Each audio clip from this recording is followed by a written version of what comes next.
உங்களுக்கு இந்த வீடியோ பிடிச்சிருந்ததுன்னா லைக் பண்ணுங்க, ஷேர் பண்ணுங்க, சப்ஸ்கிரைப் பண்ணுங்க, மறக்காம பக்கத்துல பெல் டச் பண்ணுங்க. வணக்கங்க. நிறைய வகை கட்லெட் செய்து சாப்பிட்ருப்பீங்க. இன்றைக்கி நான் வித்தியாசமாக கருணைக்கிழங்குல ஒரு கட்லெட் செய்ய போகிறேன். அது எப்படி செய்யறதுன்னு சொல்கிறேன் வாங்க. 200 கிராம் கருணைக்கிழங்கு எடுத்து நல்லா மஞ்சத்தூள் உப்பு எல்லாம் போட்டு வேக வச்சுக்குங்க. நல்லா சாஃப்டாக வேக வச்சுக்குங்க. பச்சை பட்டாணி ஒரு 50 கிராம் எடுத்து நல்லா வேக வச்சுக்குங்க.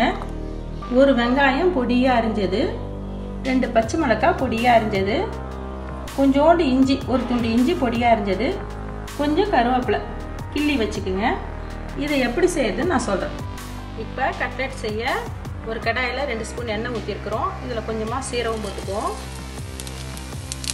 சீரகம் பொரியுது. பொரிஞ்ச உடனே இந்த இஞ்சி, பச்சை மிளகாய், கருவேப்பிலை இது எல்லாத்தையும் ஒன்றாவே போட்டுக்கலாம். கொஞ்சம் நல்லா வதங்கட்டும்.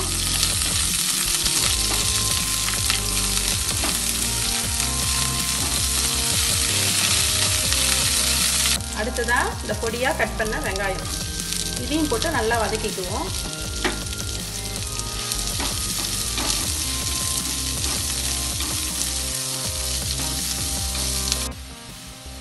வெங்காயம் நல்லா வதங்கிடுச்சு. இப்போ பச்சை பட்டாணியை போட்டுக்குவோம். இதை கையாலே கொஞ்சம் நல்லா நசுக்கி போட்டுக்குவோம்.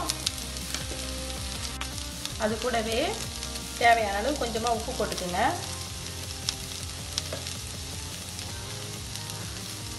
தேவையான அளவு கொஞ்சமாக மஞ்சத்தூள் போட்டுக்குங்க. அடுத்ததாக இந்த கருணைக்கிழங்கையும் கொஞ்சம் கையாலே நசுக்கி இதில் சேர்த்துக்குவோம்.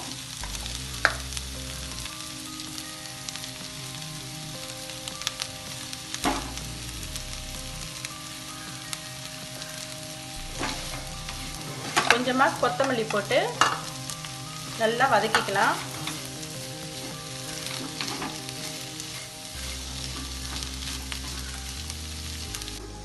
ஓரளவு நல்லா கட்டி பதத்துக்கு வந்துடுச்சு. இதோட இதை நம்ம ஆஃப் பண்ணிக்கலாம்.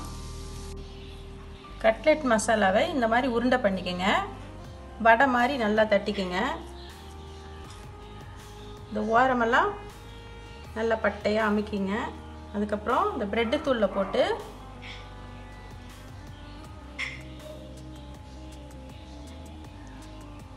எல்லாம் ஓரமெல்லாம் ஒட்டுற மாதிரி நல்லா அமுக்கி எடுத்து வச்சுக்கோங்க. இந்த மாதிரி செய்து வச்சுக்கோங்க. அதுக்கப்புறமா நம்ம எண்ணெயில் பொரித்து எடுக்கலாம். ஒரு பேனில் எண்ணெயை ஊற்றிக்கோங்க. அதில் ஒரு கட்லெட்டாக போட்டுக்குவோம்.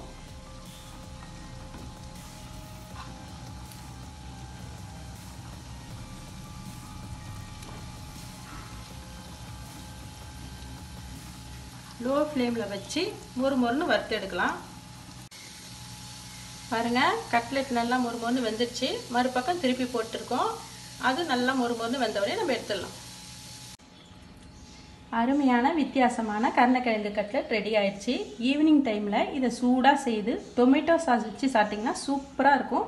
மீண்டும் சுவையான, சுலபமான, ஆரோக்கியமான சமையலோடு உங்களை நான் சந்திக்கிறேன். நன்றி, வணக்கம்.